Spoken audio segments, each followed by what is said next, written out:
والصلاة والسلام على أشرف الأنبياء والمرسلين سيدنا وحبيبنا وشافينا ومولانا محمد وعلى آله وصحبه وبارك وسلم أجمعين. Amma ba'du. Yang kami hormati Ketua Pengurus Masjid Jami Al-Amin serta pengurus-pengurus yang lainnya, yang kami hormati para sesepuh, para asatidzah, bapak-bapak, ibu-ibu, jamaah salat maghrib yang dirahmati oleh Allah Subhanahu wa taala. Mudah-mudahan kita selalu diberi kemuliaan oleh Allah Subhanahu wa taala baik di dunia maupun di akhirat. Amin amin ya rabbal alamin. Selalu kita haturkan rasa syukur kita kehadirat Allah Subhanahu wa taala atas segala limpahan rahmat karunia-Nya kepada kita. Begitu juga salawat dan salam selalu pula kita haturkan kepada junjungan kita Nabi besar Muhammad sallallahu alaihi wasallam, kepada keluarga dan sahabatnya, kepada para tabi'in, kepada para ulama al-amilin. Bapak-bapak, ibu-ibu, jamaah salat maghrib yang dirahmati oleh Allah Subhanahu wa taala. Qala al-musannif rahimahullah taala wa nafa'ana bihi wa bi 'ulumi fid dharain amin.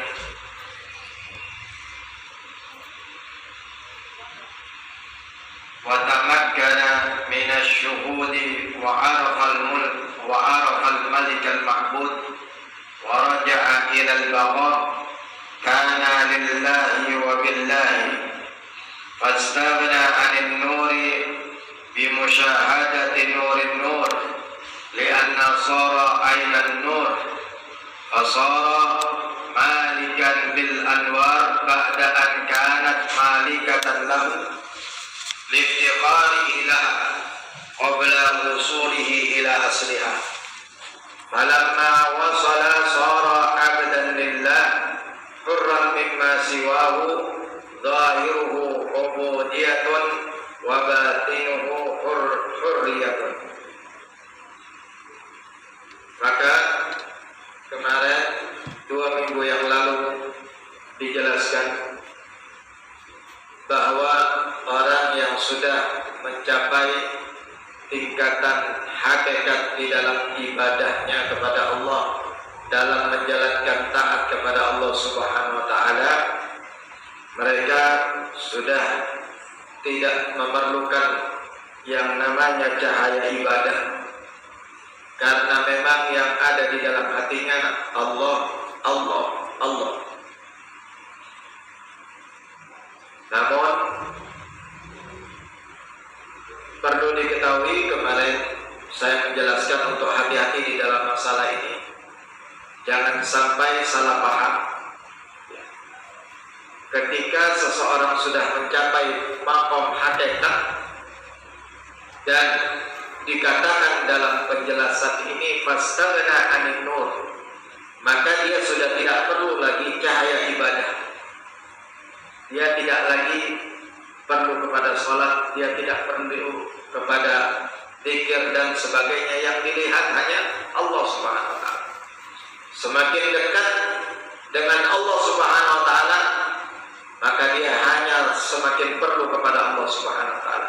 Maka ketika dia perlu dan dekat dengan Allah Subhanahu wa taala dan semakin kenal ma'rifat, semakin kenal kepada Allah Subhanahu wa taala, maka dia menjadi seorang hamba yang paling tahu apa yang menjadi kehendak Allah Subhanahu wa taala.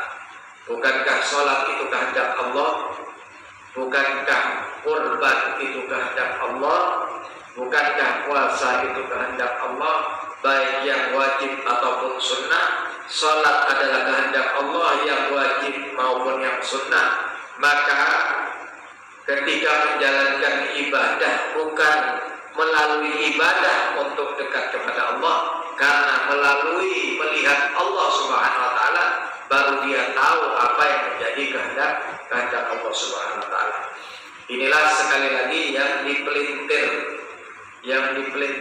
oleh orang-orang yang mengajarkan tasawuf tidak bertanggung jawab, sehingga jamaahnya tidak sholat, sehingga jamaahnya tidak berpuasa, sehingga jamaahnya tidak lagi memperhatikan saudara-saudaranya. Bahkan naudzubillah dia diduga ditugaskan untuk mencari Allah Subhanahu wa taala. Mencari dengan sebenarnya. Bahkan kemarin Sabtu subuh kami ngajar di masjid di Jalan Pratama Sepinggan. Apa itu, Masjid Al-Iqra. Di sana sampai ada yang stres gila karena sama gurunya disuruh mencari Allah Ta'ala. Tidak sholat, tidak puasa, suruh mencari Allah sampai mati. Syukur-syukur akhirnya yang beberapa orang kembali kepada jalan yang benar, sholat lagi, termasuk ketua masjidnya yang terkena dengan ajaran seperti itu. Dan ini tetap ada, tetap ada. Kenapa dipelintir? Karena ada kepentingan-kepentingan. Ada istilah mahar, dan supaya ikut dengan ajarannya. Na'udzubillah wa na'udzubillah. Perlu diingat, setelah kenal kepada Allah, dia semakin tahu apa yang menjadi kehendak Allah Subhanahu wa taala. Ya. Bukan semakin nggak tahu, ya. Bukan semakin tahu apa yang menjadi kehendak Allah Subhanahu wa taala. Coba kita di suatu perusahaan, kita semakin dekat dengan pimpinan kita. Kita sudah menjalankan tugas-tugas itu bukan karena melihat tugasnya. Kalau melihat tugasnya berat, ya. Kalau melihat tugasnya berat, tapi sudah melihat kepada kedekatan kita dengan pimpinan, ya. Kedekatan sudah kayak teman, ya. Sudah tahu sifat-sifatnya dijaga. Kita menjaga bagaimana pimpinan kita punya perhatian lebih, sehingga kita tahu apa yang menjadi kehendaknya di dalam perusahaan tersebut. Kalau kita tidak menjalankan apa yang menjadi kehendak pimpinan kita, ya, pasti dipecat, Pak. Apalagi tidak menjalankan kehendak Allah Subhanahu wa taala, dibuang ke api neraka oleh Allah Subhanahu wa taala. Ya. Naudzubillah. Nah, kemarin sampai di situ, mudah-mudahan ini menjadi renungan yang baik. Ya. Mungkin di antara kita masih ada yang percaya dengan ajaran-ajaran seperti itu, hendaknya segera kembali. Tinggalkan guru-guru yang ajarkan aneh-aneh. Ya. Tidak akan dosa, ya. Tidak akan berdosa dan tidak akan kualat. Jangan mau dimainkan perasaannya oleh setan. Ya. Walhasil, kesimpulannya adalah innal murida madama bisairi fahuwa yahtadi bi anwarit tawajjuh. Seorang murid, orang yang berkehendak untuk sampai kepada Allah di dalam perjalanannya, fahuwa yahtadi bi anwarit tawajjuh, maka dia selalu perlu memerlukan hidayah kepada cahaya ibadah. Muftaqiran ilaiha, dia akan selalu perlu kepada cahaya ibadah tersebut, li sayrihi biha, untuk menyampaikan perjalanannya biha, dengan cahaya-cahaya ibadah. Itu tahap awal seperti itu. Fa idza wasala ila maqamil musyahadah, maka tatkala sudah sampai kepada maqam musyahadah. Maqam musyahadah ini maqam suatu kedudukan yang semua yang ia lakukan dan yang ia lihat dimusyahadahkan kepada Allah Subhanahu wa taala, disandarkan kepada Allah. Jadi kalau melakukan ibadah apapun tidak dimusyahadahkan kepada Allah, pasti bernilai dosa. Sholatnya bernilai dosa, puasanya bernilai dosa, semua kalau tidak dimusyahadahkan kepada Allah Subhanahu wa taala. Kok bisa bernilai dosa? Karena orang yang dalam menjalankan amalan ibadah tidak memusyahadahkan kepada Allah, tidak menyandarkan amal ibadahnya kepada Allah Subhanahu wa taala, pasti ada riyaknya, pasti ada ujubnya, pasti ada isti'azaz, merasa mulia, merasa lebih baik dari orang. Nah ini, sehingga tingkatan amal batin yang ke-9 pada waktu itu dzikru minnatillah, mengingat semua yang dijalankan adalah pemberian karunia dari Allah Subhanahu wa taala, bukan atas dasar kemampuan dan kekuatan Sehingga sebaliknya orang yang beramal maksiat, melakukan dosa kepada Allah Subhanahu wa taala, jika amal perbuatan jeleknya itu dimusyahadakan kepada Allah Subhanahu wa taala, maka akan bernilai pahala. Seberapa banyak dosa di masa lalunya akan diganti pahala oleh Allah Subhanahu wa taala. Misalnya seseorang hamba melakukan kesalahan, bermaksiat, berdosa kepada Allah, sehingga dia ingat kepada Allah, menyadarkan kepada Allah, memusyahadakan kepada Allah, inilah hamba-Mu ya Allah. Jika Engkau tidak menolong, tidak membantu, tidak memberikan hidayah, hamba-Mu akan selalu berdosa seperti ini. Jadi hamba-Mu ini selalu butuh pertolongan kepada-Mu ya Allah, selalu butuh bantuan kepada-Mu ya Allah. Jangan dilepas hamba-Mu ini dari pertolongan, sehingga kita selalu membaca Allahumma la takilni ila nafsi wa la ila ahadin tarfata ain. Ya Allah, aku berpasrah kepadamu, menyerahkan kepadamu. Wala takilni, dan jangan Engkau serahkan kepadaku urusanku ini, dan kepada hamba-hambamu, dan kepada semua makhlukmu. Tarfatain, sekedip mata pun jangan Engkau serahkan ya Allah, aku gak mampu. Wala takilni ila nafsi wala ila ahadin, ya, tarfatain, tapi minta dijaga oleh Allah Subhanahu wa taala. Nah, ini namanya maqam musyahadah. Apa ada dalilnya orang yang bermaksiat dijadikan pahala oleh Allah ketika perbuatan salahnya dimusyahadakan kepada Allah? Sudah dibacakan kemarin. Apa kata ulama? Idza taba minad dunubi, jika seorang hamba bertaubat daripada dosa-dosanya, fasaratit dunubul madiyah, maka dosa-dosa yang lalu hasanatin, dijadikan kebaikan oleh Allah Subhanahu wa taala. Sesuai firman Allah Subhanahu wa taala di dalam Al-Qur'an, surah Al-Furqan ayat 70, ya. Wa ulaikal ladina illa man taba, ya, dari awal ayatnya, illa man taba wa amana wa amila amalan shalihan fa ulaikal ladina yubaddilullahu sayyi'atihim hasanatin wa kana Allahu ghafurur rahima. Kecuali orang-orang yang bertaubat setelah melakukan kesalahan, menyesal, bertaubat kepada Allah Subhanahu wa taala. An-nadamu huwa taubah, penyesalan itulah namanya taubat. Beriman kepada Allah setelah bertaubat dan beramal soleh, mereka itulah orang-orang yang diganti oleh Allah semua kejahatannya, semua perbuatan dosanya, hasanatin, kebaikan-kebaikan bernilai pahala di sisi Allah. Masa lalunya kejahatan apapun akan diganti pahala oleh Allah Subhanahu wa taala. Mudah-mudahan kita tergolong di dalamnya, dan mudah-mudahan segala kejahatan kita yang telah lalu dijadikan pahala-pahala kebaikan dari Allah Subhanahu wa taala. Setelah sampai ke maqam musyahadah, hasalat lahu anwarul muwajahah, maka dia mendapatkan cahaya-cahaya ibadah itu sudah tidak perlu dicari, sudah ada pada dirinya. Kenapa? Falam yaftakhir ila syai'in, karena dia sudah tidak perlu kepada apapun, ya, apapun itu, ya. Ibadahkan sudah tidak perlu lagi, ya. Kenapa?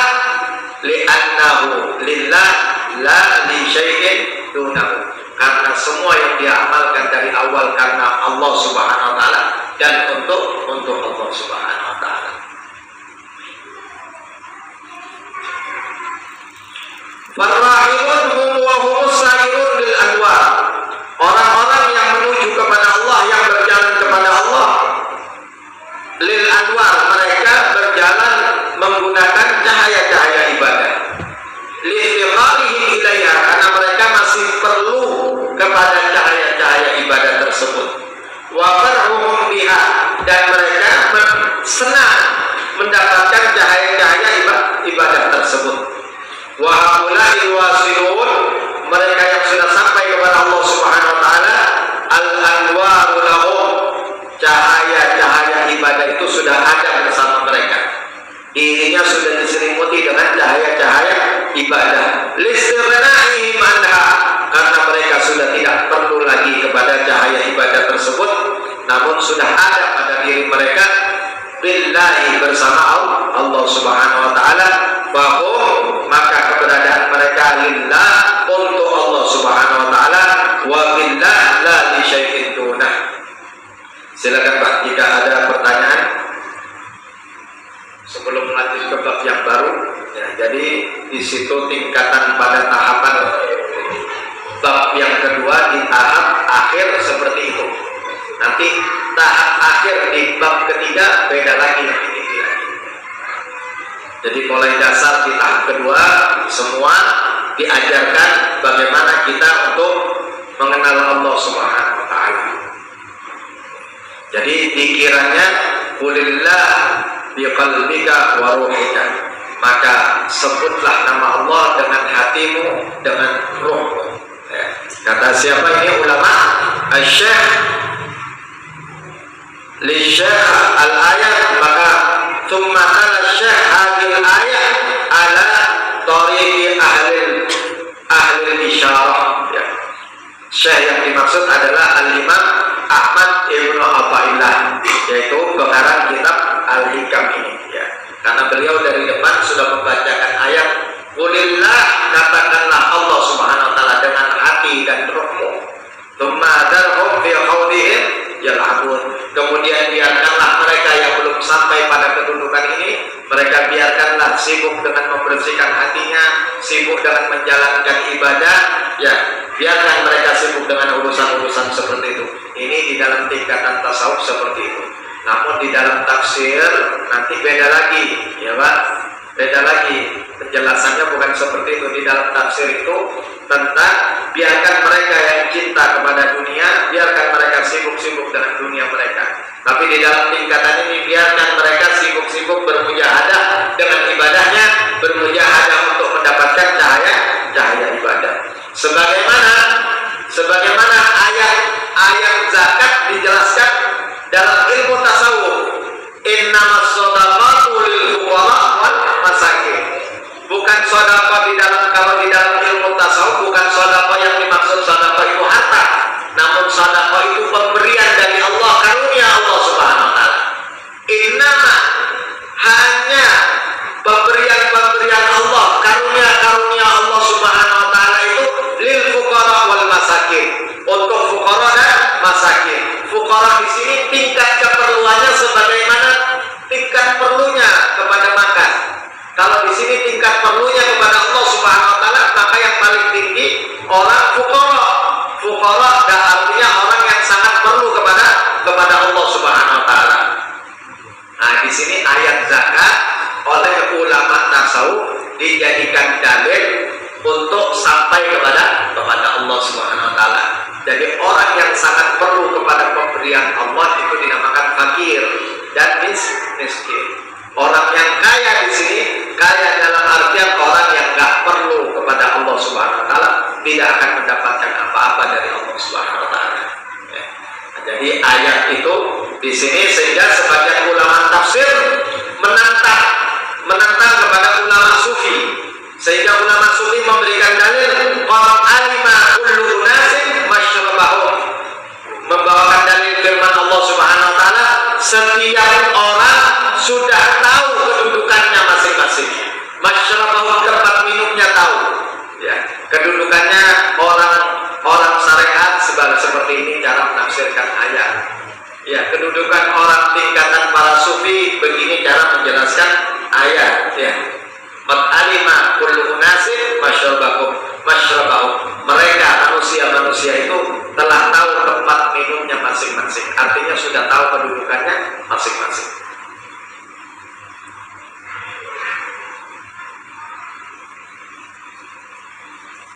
Pelajaran selanjutnya al-babul thalits, pada bab ketiga atau pada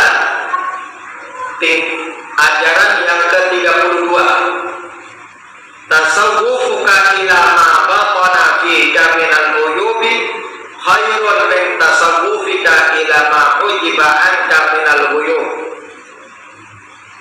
Perhatianmu, ya kata Al-Imam Ahmad Ibnu Athaillah, perhatianmu terhadap apa yang ada, yang tersembunyi di dalam dirimu, minal ghuyub berupa dari aib-aib, ya, khairun min tasawwufika ila ma hujiba anka minal ghuyub, itu lebih baik daripada memperhatikan tirai-tirai atau yang menjadikan kita terbimbing dari Allah Subhanahu wa taala, daripada perkara-perkara yang gaib. Perkara-perkara yang gaib itu mengetahui asrarul ibad, mengetahui keadaan-keadaan hamba-hamba Allah Subhanahu wa taala, artinya ilmu kasab, ya. Daripada mencari ilmu-ilmu yang seperti itu, mau mencapai tingkatan kasab, mau mendapatkan ilmu-ilmu gaib, ya, yang bisa mengetahui hatinya orang, itu ilmu gaib, ya. Itu lebih baik kita memperhatikan dulu kebersihan hati kita daripada aib-aib kekurangan kita. Apa kekurangan kita?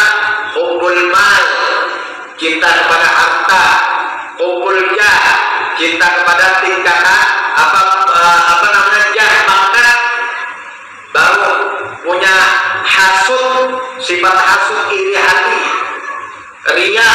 Ini adalah namanya aib-aib, kotoran-kotoran yang ada di dalam hati. Ini dulu kita perhatikan. Jangan langsung moro-moro mau memperhatikan, ya, tahu-tahu mau memperhatikan ingin dapat ilmu gaib. Nah, ini kesusu namanya, Pak. Terlalu terburu-buru. Maka pelajaran yang selanjutnya, setelah kita mengetahui untuk mencapai tingkatan hakikat jalannya seperti tadi, ya, maka kita disuruh kembali kepada makom bako, ya. Makom bako itu seperti sedia kala, tapi hati beda sudah, ya. Hatinya sudah beda. Karena hatinya sudah beda, di sini Al-Imam Ahmad Ibnu Athaillah lebih mendalam lagi soal bagaimana cara membersihkan hati. Dari tahap awal tentang ibadah melulu dipelajari. Kenapa? Supaya kita mau nanti akhirnya digiring untuk membersihkan hati. Kalau tahap awal itu langsung bicara soal pembersihan hati, kita akan merasa berat. Nah, setelah menjalankan ibadah, mendapat cahaya ibadah dalam tingkatan syariatnya dijalankan benar-benar, sehingga dengan tingkatan syariat itu dia menjalankan benar-benar sampai tidak berani meninggalkan amal, ya.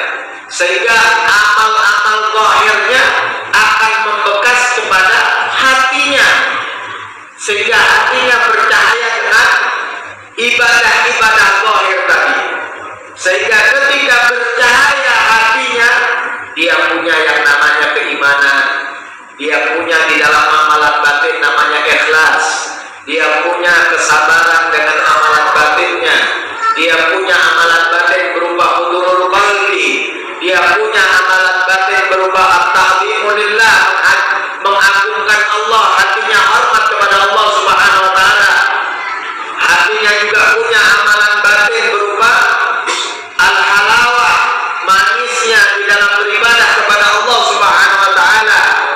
Dia juga punya di dalam amalan batin, di dalam hatinya al-khauf, beribadah melalui khauf, rasa takut, khawatir amal ibadahnya tidak diterima oleh Allah. Itu semua amalan batin. Sehingga juga ia punya tingkatan roja, amalan batin yang namanya roja. Setelah ini ada, dia ingat tingkatan ke-9 di dalam amalan batin itu adalah mengakui betul-betul bahwasanya segala amalan zahir yang bisa kita jalankan itu pemberian dari Allah, bukan atas dasar usaha kita. Setelah itu kita bersyukur kepada Allah Subhanahu wa taala. Ya, rentetan tingkatan amal batin, setiap amalan zahir harus 10 amalan ingat masih ya, setiap amalan zahir harus disertakan dengan 10 amalan batin, maka akan sampai kepada Allah Subhanahu wa taala. Masih ingat ya, insyaallah. Itu tadi satu persatu yang sudah disebutkan amalan batin seperti itu, supaya amalan zahirnya cepat sampai kepada Allah Subhanahu wa taala. Nah, ketika sudah batinnya bercahaya, maka sampai ke tingkatan hakikat, sudah tahu untuk mencapai tingkatan hakikat itu caranya seperti itu, supaya kita tetap berada di situ, supaya hati kita bisa selalu hadir bersama Allah. Maka perhatikanlah penyakit-penyakit yang ada di dalam jiwa kita, di dalam hati kita. Kata beliau, perhatikan apa yang ada tersembunyi di dalam dirimu, berupa aib, berupa penyakit-penyakit, kekurangan-kekurangan, sifat ria, hasud, iri hati, minta dipuji, senang kepada dunia, cinta kepada pangkat, kedudukan, maka harus diperhatikan satu-satu. Untuk memperhatikan ini lebih baik daripada memperhatikan ilmu-ilmu yang berkenaan dengan umurul ilahiyah, perkara-perkara ilmu-ilmu gaib. Ilmu-ilmu gaib yang dimaksud bisa membaca hati orang. Ini bisa, wali-wali itu para kasep bisa, tapi kita jangan itu dulu yang kita perhatikan. Apalagi bisa tahu takdir, fima ya'til qadaru bi, fil mustaqbal. Oh, ini hamba ini, kamu nanti bulan akan datang akan seperti ini menurut perkiraannya. Ilmu-ilmu seperti itu nanti dulu. Lebih baik kita membersihkan hati dulu. Maksudnya, kalau ada doa untuk membersihkan hati, itu kita lebih mengutamakan doa membersihkan hati daripada berdoa untuk minta ilmu-ilmu kesaktian, karomah. Nanti kalau ada pikiran ini, pikir ini, baca ini, maka hatimu insya Allah akan dibersihkan oleh Allah Subhanahu wa taala. Kalau kamu baca ini, kamu akan mendapatkan karomah dari Allah Subhanahu wa taala. Mana yang kita pilih? Pilih pikiran untuk membersihkan hati. Kata Al-Habib Ali bin Abu Bakar As-Sakran, beliau menjelaskan, "I'lam ya akhi, ketahuilah wahai saudaraku, afdhalud doa, paling bagusnya doa itu adalah doa bitolabil maghfirah, doa minta ampun kepada Allah Subhanahu wa taala. Wa huwa afdhalul ad'iyah, doa minta ampun kepada Allah itu adalah paling afdolnya doa. Sehingga Al-Imam Hasan Basri datang sekelompok orang kepada Imam Hasan Basri, "Wahai Imam, hasil pertanian kami pada saat ini lagi tidak bagus. Tolong doakan kami minta amalan apa supaya Allah melancarkan rezeki." Kata Imam Hasan Basri, "Utlubul maghfirah min Allah."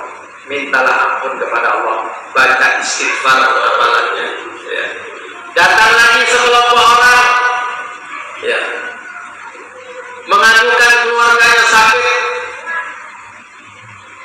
al-istighfar amalannya, minta ampun kepada Allah Subhanahu wa taala. Ada orang mandul tidak bisa punya anak, datang disuruh kasih istighfar. Sehingga kata beliau, kata orang muridnya bertanya, "Wahai Imam, kenapa semua amalan yang datang berbeda-beda pengaduannya, namun amalannya satu, istighfar?" Karena semua itu tidak dikabulkan oleh Allah karena dosa-dosa mereka. Hatinya masih kotor, hatinya bukan karena Allah Subhanahu wa taala. Maka amalan yang terbaik, kata Al-Imam Al-Habib Ali bin Abu Bakar As-Sakran, adalah istighfar. Banyak-banyak beristighfar kepada Allah Subhanahu wa taala. Jadi belajar tasawuf itu bukan untuk jadi karomah, tapi untuk menjadi pendekar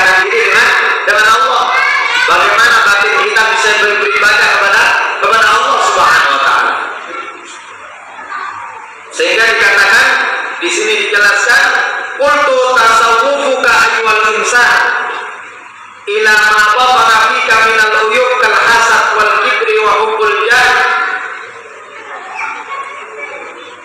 Maka kata Al-Imam Ahmad Ibn Ajibah, perhatianmu wahai manusia kepada apa yang tersimpan dari dirimu berupa penyakit-penyakit hati seperti hasad, iri hati, sombong, wa hubbil jah, suka kepada pangkat kedudukan luar biasa, kepemimpinan, suka rezeki, takut fakir, takut miskin, wa talabul khususiyah, dan mencari karomah-karomah, wa ghairu dzalik minal uyub, dan berbagai macam daripada aib-aib. Maka di sini di dalam kitab tasawuf yang lain dicontohkan yang paling banyak disukai oleh manusia itu penyakit hati adalah hubbul mal, cinta kepada harta. Cinta kepada harta ini ada dua, hubbul mal li ainihi wa hubbul mal li fa'idatihi. Cinta kepada harta, kepada bendanya li ainihi, yang pertama ya, karena sehingga menumpuk-numpuk uang, mengumpul-kumpul uang ya, karena dia cinta kepada hartanya, cinta kepada emasnya, jadi cinta kepada kendaraannya, sampai-sampai ada orang punya kendaraan padahal untuk keperluan fasilitas hidupnya, namun nggak pernah dipakai. Naik angkot, saya nanti purna jualnya takut turun, naudzubillah ya. Ini namanya cinta kepada bendanya, kepada hartanya tersebut ya. Ada tingkatan kedua, hubbul mal li fa'idatihi, cinta harta karena fungsinya ya. Karena apa? Karena dengan punya harta dia bisa memenuhi kebutuhannya, tuqda syahawatuhu, bisa dipenuhi keinginan-keinginannya. Nah ini yang ini lebih baik daripada tingkatan yang pertama, sehingga supaya dia bisa beli rumah, supaya bisa punya tempat tinggal, cinta kepada harta, kepada fungsinya. Namun jika hubbul mal lil birri wa ta'ah, cinta kepada harta supaya bisa berbakti kepada Allah Subhanahu wa taala, supaya bisa bersilaturahmi, supaya bisa wa ta'ah, bisa menjalankan taat, falaisa minal uyub, kata ulama. Maka seperti itu bukan aib. Saya cinta kepada harta ini karena dengan saya memiliki harta bisa membantu orang-orang yang sakit bisa berobat. Saya cinta kepada harta ini dengan saya punya harta bisa menyekolahkan orang-orang yang tidak mampu sekolah, bisa membantu orang-orang, bisa saya melakukan taat dengan punya harta. Saya bisa ibadah haji ke tanah suci Makkah, bisa umroh, bisa segala macam. Ini namanya cinta kepada harta, tapi lil birri wassilati wat ta'ah alaisa minal uyub. Maka seperti ini bukan aib, bukan penyakit hati.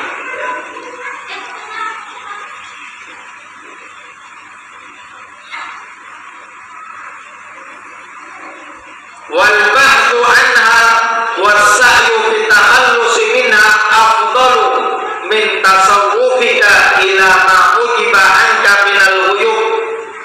Maka mencari cara untuk membersihkan daripada cinta harta, membersihkan cara bagaimana cara menyembuhkan penyakit-penyakit hati tersebut ya, ini lebih baik, lebih afdal daripada memperhatikan tentang ilmu-ilmu gaib. Ilmu-ilmu gaib tersebut kal ittila ala asraril ibad, seperti mengetahui apa yang ada di hati-hati seorang hamba, rahasia-rahasia para hamba-hamba Allah Subhanahu wa taala. Wa ma ya'ti bil qadaru min al-waqa'il mustaqbalah, dan mengetahui apa-apa yang akan terjadi di masa akan datang. Ya. Mempelajari ilmu-ilmu seperti ini tidak dianjurkan, tapi yang diutamakan adalah belajar tentang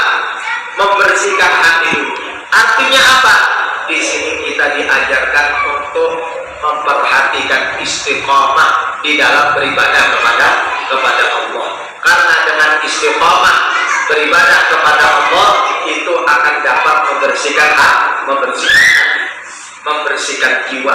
Maka kata Allah Subhanahu wa taala di dalam firman-Nya, "Fastaqim," maka beristiqomahlah, luruslah di dalam menjalankan perintah Allah Subhanahu wa taala, kama umirta, sebagaimana yang kamu diperintahkan oleh Allah Subhanahu wa taala, wa man taba ma'aka, dan bersama orang-orang yang taubat, orang-orang yang bertaubat bersamamu, wala tadghaw, dan janganlah kalian melampaui batas, kata Allah Subhanahu wa taala, innahu, karena Allah Subhanahu wa taala bima ta'maluna basir, Allah adalah zat yang maha mengetahui dengan apa-apa yang kalian lakukan. Maka di dalam ayat lain Allah taala berfirman, innal ladina qalu rabbuna Allah, sesungguhnya orang-orang yang mengatakan Allah adalah Tuhanku, tsumastaqamu, kemudian dia beristiqamah di dalam menjalankan perintah Allah Subhanahu wa taala, tatanazzalu alaihimul malaikah, maka malaikat rahmat turun berdatangan mengunjungi seraya ia membisikkan dalam hatinya, alla takhafu wa la tahzanu, janganlah kalian khawatir di dalam menghadapi kehidupan dunia ini, wala tahzanu, dan jangan kalian bersusah bersedih, ya, wa abshiru, dan beritakanlah kabar gembira bil jannatil lati kuntum tu'adun, dengan surga-surga yang telah dijanjikan oleh, kenikmatan di dalam surga yang telah dijanjikan oleh Allah Subhanahu wa taala. Nah, itu maksudnya, karena dengan istiqomah itu kita akan dapat membersihkan hati, ya, akan dapat membersihkan berbagai macam yang ada di dalam jiwa kita kepada dunia.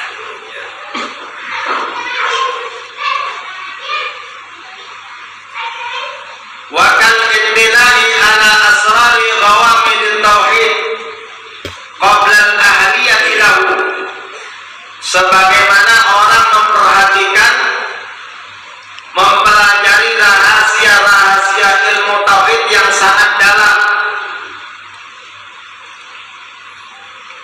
li'anna tashawwufaka ila ma batana minal uyubi sababun fi hayati qalbika, karena memperhatikan dirimu kepada apa-apa yang ada di dalam jiwa berupa penyakit-penyakit tadi, itu menjadikan sebab apa? Fi hayati qalbika, hatimu akan menjadi hidup, wa hayati qalbika, wa hayatu qalbika, dan hidupnya hatimu sababun fil hayatid daimah, akan menjadikan kehidupan yang kekal, akan mendapatkan kehidupan yang kekal, yaitu berada di kehidupan yang kekal ad-daimah, yang selalu hidup, artinya bersama Allah hingga nanti di akhir hari kiamat, di akhirat, insyaallah. Ini sudah menjadi kompetensi. Jika ada yang mau ditanyakan silakan. Ya, orang tanya.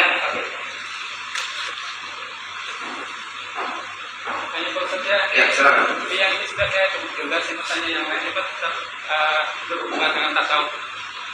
Berangkat ayat 16, walakat khalaqna insana wa na'lamu wa tusbitu bihi nafsu wa nahnu aqrabu ilaihi min hablil warid.